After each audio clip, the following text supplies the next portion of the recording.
So I just want to demonstrate this little Bissell I got. It works quite well on the area rug in my living room. I don't have full carpet, so it's perfect. It's lightweight, suction is good. I sometimes have to push it a bit because it's so lightweight it might get hung up on unevenness in the floor, but it's not a big deal. My pets get this area rug dirty very quickly, so I'm just going to clean this up a little bit here to show you.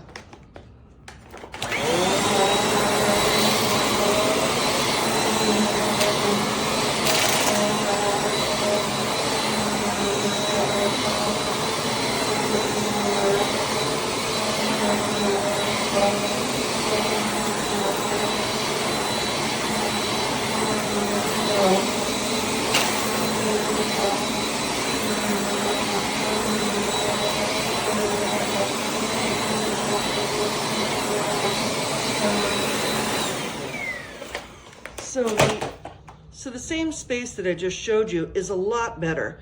Now there are some bits. So here is the brush, turbo brush, and there was supposed to be a holder so it could fit somewhere in here, I believe, right here, but that did not come with the vacuum. But so I haven't used it yet, so I don't know how it